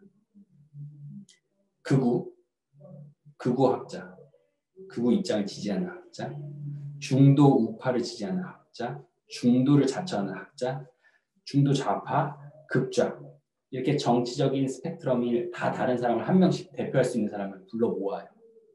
그리고 너희들이 합의할 수 있는 것만 합의해봐 라고 합니다. 너희들 정치 교육할 때 너희들 입장 다른 너희들 5이 합의할 수 있는 것만 꺼내봐봐. 그래서 추려진 게 바로 보이텔스바흐 합의 3가지입니다. 많을 수가 없잖아요. 합의할 수 있는 게 많을 수가 없잖아요. 그러니까 최소한의 합의예요. 자, 첫 번째 논쟁성 제한입니다. 말 그대로입니다. 논쟁적인 것은 논쟁적인 것으로 학생들에게 보여줘야 됩니다. 논쟁적인데 하나의 입장만 전달하면 안 되죠. 두 번째 강압 금지의 원칙입니다. 강압 금지의 원칙은 학생들에게 일방적으로 어떤 입장을, 특히 교사의 입장을 주입해서는 안 돼요. 이게 맞아, 정답이야 라고 일방적으로 학생들에게 주입해서는 안 된다는 겁니다. 마지막 학습자 이해상관의 원칙. 학습자 이해상관의 원칙은 여러분들이 민주주의에 대해서 좋은 것들을 다 학생들에게 가르쳐 줬는데 학생들은 그런 것들을 다 배우고 나서 경험하고 나서 실제 판단을 내릴 때는 자기들의 이해관계에 맞추어서 판단을 내리는 거예요. 그걸 존중해 줘야 되고요, 여러분들. 이게 올바른 삶이니까 이대로 살아야 돼 라고 얘기하는 게 아니라 충분한 정보와 토론을 거친 다음에 최종적인 판단은 학생들이 스스로의 상황에 비추어서 난 그래도 이걸 선택할래 라고 하면 그걸 존중해 줘야 된다는 거예요. 이게 그 이념 성향이 다른 그 5명이 모여서 우리가 합의할 수 있는 지점은 이거다. 앞으로 정치 교육을 한다면 이것만큼은 지켜야 된다. 이게 최소한은 지켜야 할 것이다. 라고 얘기한 게 바로 이 3가지입니다. 그래서 우리가 사회 현안 교육, 민주시민 교육이라는 이름 아래 사회 현안 교육이라고 할 때 항상 이 보이텔스바흐 합의가 종종 등장하게 되는 것입니다. 보이텔스바흐 합의 수업에 관한 것도 있고요. 책도 많이 나와 있습니다. 물론 최소 합의라고 했잖아요. 최소 합의. 그렇기 때문에 우리가 현실에서 적용할 때는 여러분들이 몇 가지를 더 추가할 수도 있습니다. 예를 들어서 논쟁적인 것은 논쟁적인 것으로 드러나야 된다라고 얘기했잖아요. 논쟁성 제한의 원칙이. 그럼 모든 의견이 다 논쟁적이니까 소개되어야 되나? 똑같이 지지되어야 되나? 라고 했을 때 그렇진 않다는 거. 우리가 혐오 표현들도 논쟁적인 표현 가운데, 입장 가운데 하나라고 해서 똑같이 다루어져야 하나, 학교 교육에서? 아주 명백한 혐오 표현 있잖아요. 명백하게 사실을 부인하고 명백하게 혐오하는 표현들은 그것도 논쟁적이니까 똑같이 다뤄져야 되나? 그렇지 않다는 거. 이건 보이테스바와 합의를 만들었던 사람들도 그렇고 앞에서 말씀드렸던 크릭 보고서 안에도 이런 내용이 담겨져 있는데 예를 들어서 인류의 보편적인 가치에 대한 존중은 반드시 있어야 된다라는 걸 우리는 우리의 원칙으로 또 배경 원칙으로 추가할 수도 있는 겁니다. 우리가 꼭 보이테스바와 합의를 그대로 따서 쓸 필요는 없는 겁니다. 그렇죠? 우리의 현실에 맞춰서 이걸 좀 충족시키고 보완시킬 필요는 있습니다. 다음 페이지에 보면 서울시에서도 이런 노력이 있었어요. 왜냐면 서울시에서 되게 민주시민 교육을 열심히 추진하고 있는데 인원고 사태라고 혹시 들어보셨는지 모르겠어요. 교육 중립성에 관한 문제들이 좀 제기되었고 그 이후에 그럼 우리도 민주시민 교육을 위한 원칙을 한번 좀 수립해보자. 그래서 교사들을 모아가지고 민주시민 교육을 하는 데 있어서 어떤 교육 원칙이라고 할까요? 이런 걸 마련을 했습니다. 이게 이제 그 다음 페이지에 제시된 사회 현안 교육 원칙 합의를 위한 서울교원 원탁 토론회 합의문 이거였는데요. 아까 보이테스바 합의보다 좀 자세하죠. 구체적이죠. 그렇죠? 현장에서 보이테스바 합의는 잘 많이 쓰이지는 못하는 것 같아요. 왜냐하면 최소 합의다 보니까 알았어. 주입을 안 하고 안 할게. 학생들 판단 존중하고 할게. 근데 좀 더 뭘 하지 말라는 건 알겠는데 그럼 뭘 해야 되는 거지? 그러니까 뭘 해서는 안 되는 건 알겠는데 그럼 뭘 하면 되는 거지? 이거에 대한 고민은 없어요. 그래서 우리는 보이테스바 합의도 마찬가지고 우리의 원칙을 좀 더 치밀하게 고민하고 이러한 과정은 어느 한 사람, 뭐 제가 막 전문가라고 해서 제가 혼자 막 원칙 만들 수는 없어요. 사회적인 합의, 교사들과 사회적인 합의, 민주시민 교육이 일단 필요하다. 근데 보다 중립적인 민주시민 교육을 하기 위해서 우리는 어떤 원칙에 기댈 것인가. 원칙이 너무 많으면 그것도 규정이 되니까 행동을 규제하게 되니까 최소한의 어떤 우리는 원칙들을 지켜나갈 것인가. 예를 들어서 보이테스바 합의 3개에다가 더해서 우리는 인류 보편의 가치를 존중한다라는 걸 추가할 수도 있는 겁니다. 여기 그 서울시에서 진행됐을 때 3번째가 바로 그런 얘기죠. 교사는 인류 보편적 가치를 교육 목적으로 삼아야 한다. 그 옆에는 이제 크릭 보고서에 나온 겁니다. 인권과 같은 주제를 다룰 때는 중립적인 것이 오히려 나쁜 것일 수 있다. 누가 막 인권 침해적이고 혐오적인 발언을 하는데 나 중립적이어야 되니까 가만히 있어야지 하고 있으면 이게 더 나쁜 것일 수도 있다는 것입니다.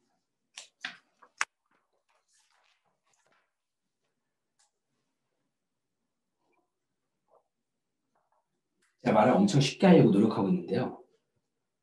근데 잘 안 되고 있는 거지. 잘 쉽게 들리는지 안 들리는지 잘 모르겠지만 아무튼 노력은 하고 있습니다. 제가.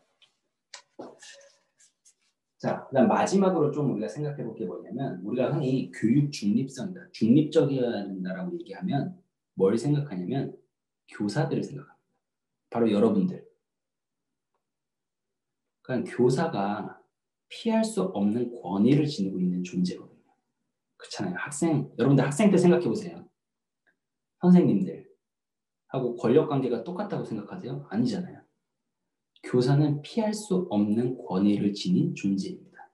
따라서 그 권위를 일방적으로 행사하면 그게 곧 주입이 되는 거고 그게 곧 편향적이 되는 겁니다. 따라서 우리가 흔히 이해는 가요. 왜 교사들이 많이 신경 쓰나. 그러니까 중립성을 얘기할 때 교사 중립성을 주로 얘기하는 것은 충분히 근거가 있는 얘기입니다. 그런데 교사의 교육 활동이 중립적이 되기 위해서는 교사에게만 야, 너 중립적인 원칙들 잘 지켜 한다고 해서 절대 결코 달성될 수가 없습니다. 따라서 제가 마지막에 적어놓은 게 학교 전체 차원의 접근이 필요하다는 겁니다. 왜냐하면 학교 문화가 학생들이 말 한마디 못하게 만드는 문화예요. 만약에 생각해보세요. 여러분들. 학교 문화가 학생들로 하여금 한마디도 자기 얘기를 못하게 만드는 아주 권위적인 문화를 지니고 있다라면 그것 자체가 벌써 학생들의 자율성을 대단히 위축시키고 그래서 자기들이 불만이 있더라도 말할 수 없는 그렇게 만드는 겁니다. 교사는 제 아무리 중립적이고 노력해도 학교 수업 시간에 혹은 학교 생활 시간에 한 년간의 경험 속에서 학생들과의 경험 속에서 약간의 편향성이 드러날 수밖에 없어요. 그렇잖아요.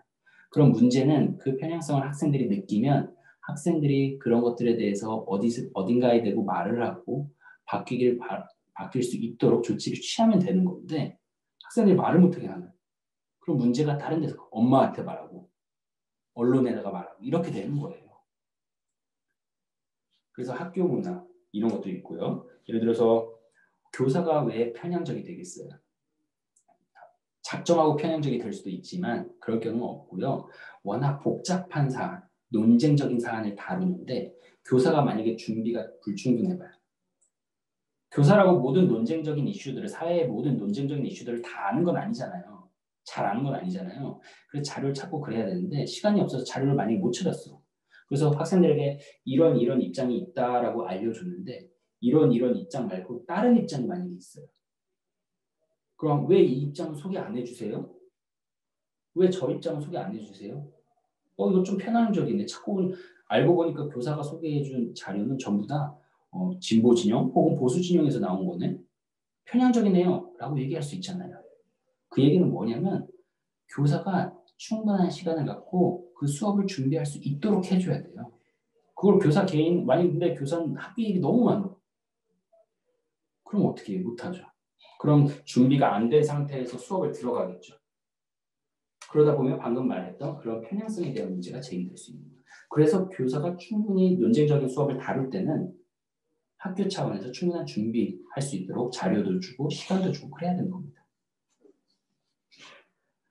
그리고 마지막으로 아무리 이렇게 노력을 해도 학생들은 교사에게 편향성을 느낄 수 있어요. 예를 들어 볼게요. 지금 여러분들 교수님이 계실 거 아니에요. 그렇죠? 이 교수님, 어떤 수업의 교수님, 이런저런 수업의 교수님들이 계실 텐데 그 교수님들의 수업이라고 해서 완전 무결하게 중립적이라고 느껴지시나요? 아니죠. 아닐 것 같아요, 저는. 왜냐하면 사람이라는 게 그렇게 진공 속에서 살아가는 것이 아니기 때문에 그 말이라든지 행동이라든지 평소에 그냥 오고 가는 가벼운 얘기들 속에서 사람들의 어떤 정치적인 성향이나 이런 게 다 느껴져요. 그렇잖아요. 그래서 그걸 완전히 물론 최소화시키기 위고 교육을 중립적으로 만들기 위해서 노력은 하는데 그걸 완전히 없앨 수는 없어요. 그래서 사람들은 다 조금 편향성을 느낄 때가 있어요. 학생들도 마찬가지예요. 여러분들이 나중에 수업을 갔는데 여러분들에게서 학생들이 좀 편향적이네 저 선생님이라고 느낄 수 있어요. 그때는 그래서 문제를 제기할 수 있어요. 근데 그 문제를 제기했는데 학교에서 야, 그 법대로 해결해. 헌법이랑 이런 교육법에 나와 있잖아. 너 법대로 해. 법적 소송을 받든 뭐하든 네가 알아서 해. 교사가 그러면은 다음부터 그런 수업 하고 싶겠어요? 안 하죠. 그래서 중요한 건 뭐냐면 교육 중립성을 100% 달성할 수 있다는 착각에 빠지지 말고 문제가 생기면 이걸 어떻게 교육적인 방식으로 다시 해소할 수 있을지 이것에 대한 고민이 준비가 있어야만 합니다. 학교 차원에서. 교사 개개인에 맡겨두는 것이 아니라. 그래서 위기 대응 이런 게 반드시 있어야 돼요. 안 그러면 그 문제 해결하는 과정 속에서 계속 이런 민주시민 교육은 위축되고 교사들도 안 하고 싶고 논란 일으키고 싶지 않아 할 거예요. 근데 반면에 문제가 있어도 잘 해결만 된다면 교사들이 오히려 힘을 얻고 더 자신감을 갖고 할 수 있겠죠.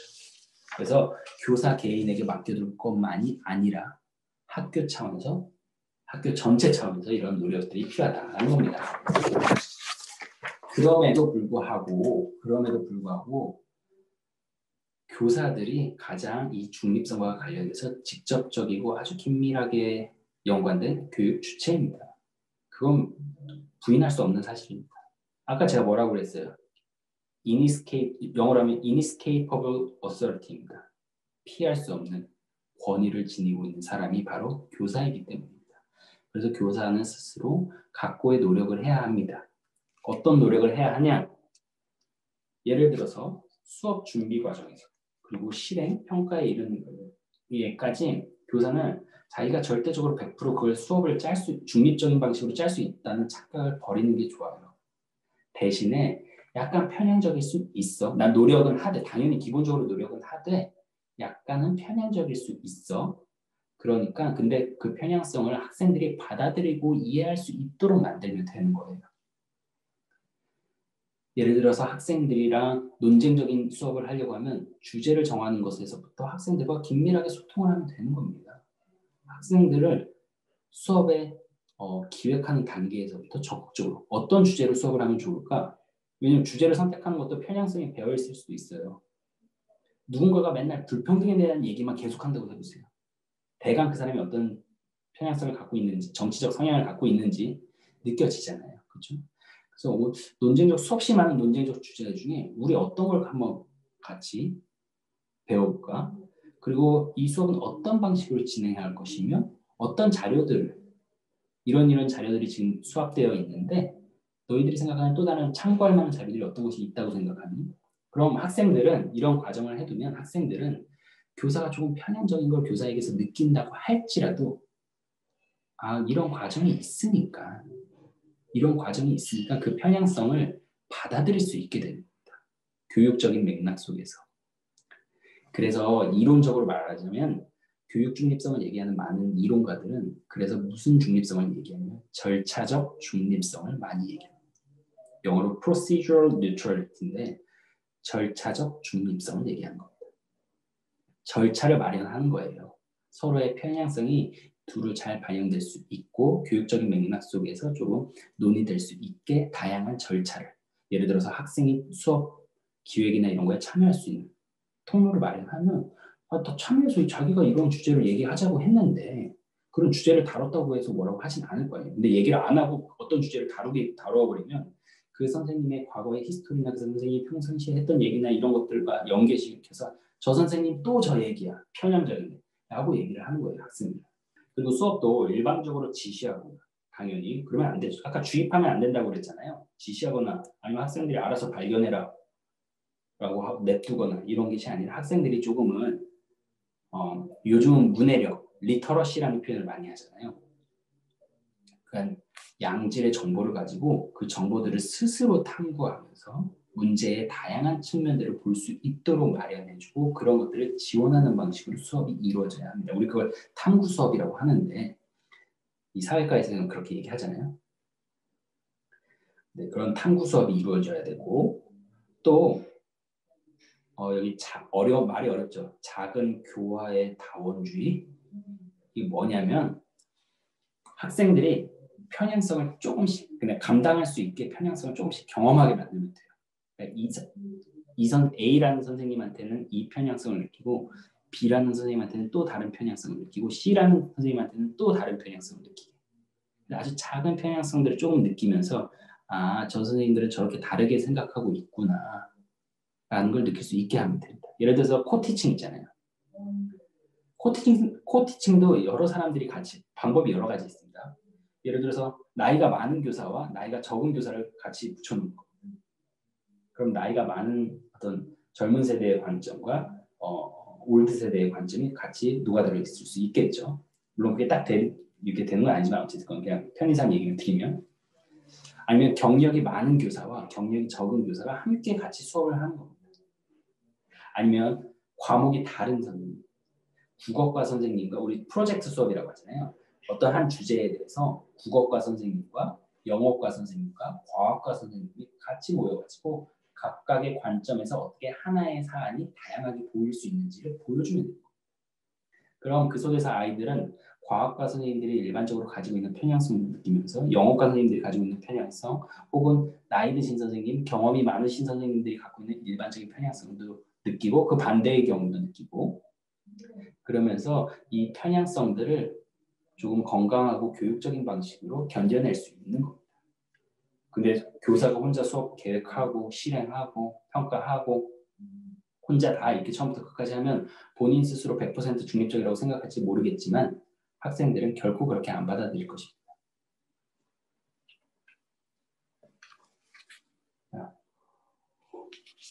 마지막 하나 주제만 말씀을 드리고 그 다음 질문을 저희가 원래 8시 30분까지예요.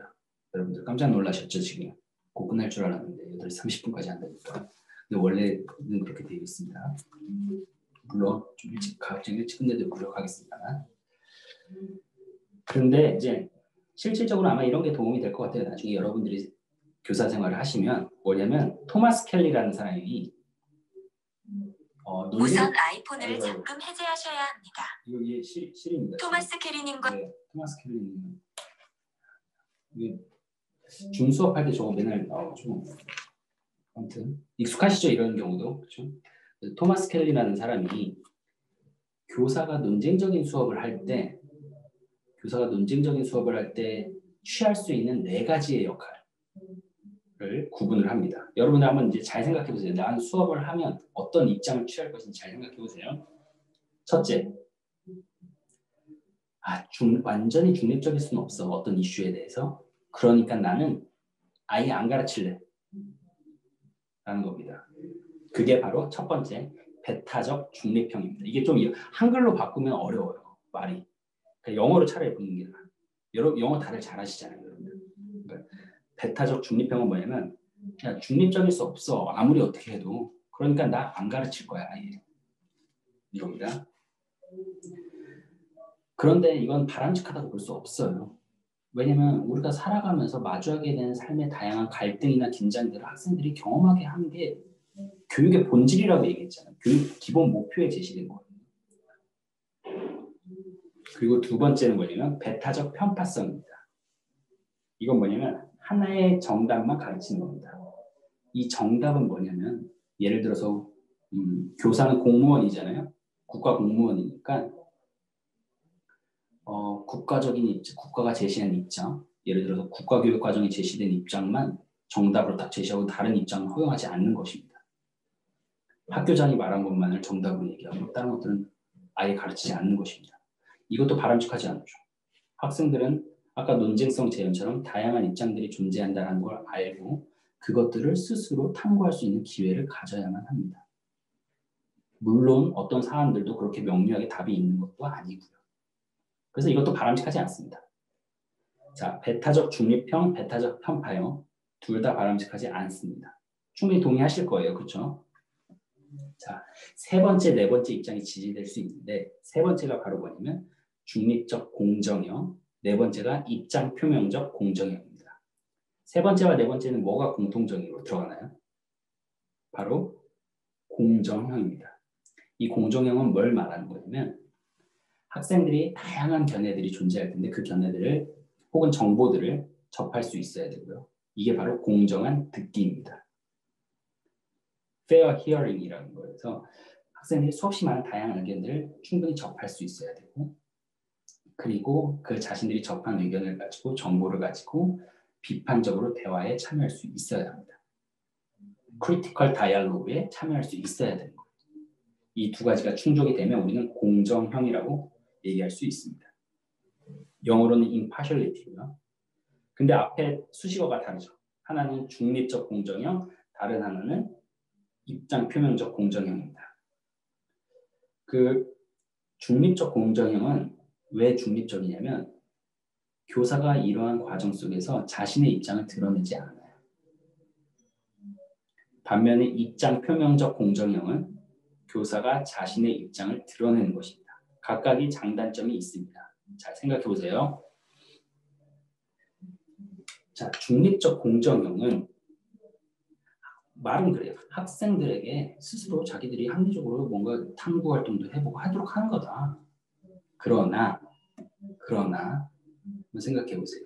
그러나 그렇다고 한들 교사의 어떤 정치적인 성향이나 교사의 편향성을 학생들이 느끼지 못할까요? 학생들에게 맡겨만 논다고 해서? 그렇지 않죠. 여러분들 생각해보세요. 고등학교 때, 중고등학교 때 어떤 선생님들의 정치적인 성향을 대부분 다 알잖아요. 그리고 그 선생님들이 자기 얘기한다고 해서 여러분들 되게 막 영향을 많이 받나요? 저학년이면 몰라도 특히 고학년 같은 경우 선생님이 어떤 입장을 얘기했다고 해서 막 맞아 저 선생님 말이 맞아 막 나는 앞으로 저렇게 살래 이런 사람 없잖아요. 그렇죠? 물론 있을 수도 있는데 많이 있진 않아요. 그렇죠? 그 학생들이 그렇게 교사의 입장 표명에 그렇게 영향을 많이 받는지도 의문이에요. 그리고 더 문제는 교사는 자꾸 학생들한테 입장을 드러내라고 얘기하고 자기 표현을 하라고 얘기하는데 정작 자기는 안 해요. 학생들은 교사들의 말을 혹은 교사가 제공해주는 정보나 지식을 전달받는 것만이 아니라 교사들이 어떤 살아가는 모습, 자기의 입장을 가지고 시민으로서 살아가는 모습을 통해서도 배우게 하잖아요. 우리 교육 철학에서 보면 교사로부터 무엇을 배울까라고 할 때 교사의 본보기적인 삶에로부터 많은 학생들이 큰 배움을 얻는다고 되어 있잖아요. 그런 것처럼. 근데 교사들은 중립적이어야 된다는 이유로 자기 얘기는 얘기 안 하고 계속 학생들한테 네 입장 뭐냐? 라고만 너희들끼리 얘기해봐라 라고만 하는 거예요. 이게 교육적일까? 약간 의문점이 드는 거예요. 그런데 많은 사람이 현재는 이게 중립적인 것으로 교사가 자기 입장을 표현하지 않는 걸로, 왜냐하면 교사의 권위가 있으니까 영향력을 끼칠까봐, 부당한 영향을 끼칠까봐 말을 안 하는 게 좋다라고 인식은 하고 있는데 이게 바람직할까 한번 생각을 해보시면 좋을 것 같아요. 그래서 마지막은 입장을 드러내자는 거예요. 앞선 이유 때문에. 야, 교사가 어차피 다 알아, 학생들. 그리고 영향을 안 받아. 근데 더 중요한 이유는 뭐냐면 교사가 권위를 가진 사람이잖아요. 그 권위를 가진 사람이 자기 입장을 가지고 얘기를 하는데 그것에 반대되는 입장을 가진 학생들이, 상대적으로 권위를 덜 가진 것으로 여겨지는 학생들이 그에 맞서서 자기 얘기를 하는 그 훈련, 우리 이런 걸 뭐라고 하냐면 시민적인 용기라든지, 우리가 맨날 사회에 나가서 나랑 똑같은 조건이 있는 사람하고만 얘기하는 건 아니잖아요. 교수님과도 얘기해야 되고 나보다 더 많은 권위를 가진 다른 누군가와도 얘기해야 되는데 그때 당당하게 자기의 얘기를 할 수 있는 사람을 키워내는 게 중요하잖아요. 정치인 앞에서 우리 아무 얘기 못하면 그러면 안 되잖아요. 하고 싶은 말은 당당하게 하면 되는 거잖아요. 근데 그게 하루아침에 되는 게 아니고 그런 게 교육이 필요한데 학교에서 아주 좋죠. 권위를 가지고 있다고 여겨지는 교사에게 자기의 얘기를 분명하게 드러내는 거. 그것 자체가 하나의 시민적인 훈련이죠. 시민 훈련이죠. 그리고 또 교사들이 자기 입장을 가지고 그 입장을 표명하고 또 그 표명한 방식대로 살아가는 모습을 학생들이 바라보면서 배울 수 있는 게 있는 거예요. 그래서 입장을 드러내는 것이 반드시 나쁜 것은 아닙니다. 그렇다고 저는 이 마지막 입장 표명적 공정형이 옳다라고만 얘기하는 건 아니에요. 저는 이건 좀 상황에 따라서 다르게 선택해야 된다라고 하고 바로 교사들의 전문성은 이런 데서 발휘돼야 되는 거예요. 자기 수업의 목적, 방식, 대상을 고려해서 중립적 공정형이 좋을지 배타적인 공정형이 좋을지 이런 것들을 교사들이 전문성을 발휘해서 또 학생들과 함께 논의하면서 이런 것들을 풀어내야만 그래야만 교육 중립성 혹은 편향성에 대한 문제 제기가 없을 것입니다. 혹은 있어도 납득이 가능해지는 거죠. 이러한 노력을 거쳐서 난 이렇게 너희들과 함께 논의했고 나 스스로는 이러한 이슈 때문에 중립적 공정형 혹은 입장 표명적 공정형을 이번 수업에서는 취하려고 하는데 거기에 너희들도 동의하지 않느냐. 그 과정에서 편향성을 느꼈다. 그럼 우리가 다음부터 이런 편향성을 어떻게 줄일지 얘기해보자 라고 해야 되는 거. 이런 식으로 논의가 진행되고 수업이 진행되고 문제가 제기되면 해결돼야 됩니다.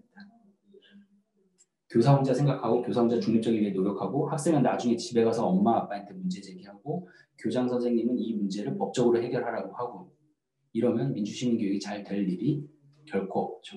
그러나 많은 경우 지금까지는 이런 식으로 진행되어 왔고요. 그게 현실이고. 그래서 어떻게든 지금부터는 우리가 오늘 얘기했던 교육 중립성에 대한 원칙 이런 것들을 좀 하게 하고 그런 것 원칙을 달성하기 위한 노력들을 어떻게 할 수 있을지 학교 차원에서 좀 생각해보고 교사도 개인적으로 생각해보고 수업 시간에 좀 적용도 해보고 이런 노력이 필요합니다. 자, 아시겠죠? 네. 한번 생각해보시면 여러분들이 되게 민감한 이슈를 가지고 한번 수업을 해보신다고 하세요. 생각해보세요. 참 쉽지 않을 것입니다. 그럴 때일수록 학생 교육 주체들, 다른 교육 주체들은 학생이라든지 때로 필요한 경우는 학부모에 대한 참여도 필요로 합니다. 예를 들어서 난민인 학생이 있다고 쳐보세요. 여러분이 수업하는데. 근데 되게 민감한 이슈들이 많이 제기될 거 아니에요. 그때는 학생에게 동의를 얻는 것뿐만 아니라 학교에서 이런 수업을 이 난민의 학생과 해야 되는데 당신의 자녀가 이런 수업을 잘 견뎌낼 수 있을지 필요하다고 생각하시는지 동의하시는지 이런 것들을 구하는 과정이 있어야만 합니다. 고생하셨고요. 그러면은 참 여러분들 직접 만나 뵙고 같이 수업하면 좋을 텐데 그렇지 못해서 좀 아쉬운 마음 전하고요. 아무튼 강의 들어주셔서 감사드립니다. 저도 다시 한번 이 내용들을 정리할 수 있어서 좋은 기회였던 것 같습니다. 다음에 다른 자리에서 제가 교사분들 많이 만나거든요. 꼭 뵐 수 있기를 바라겠습니다. 자, 수고하셨습니다. 감사합니다, 여러분.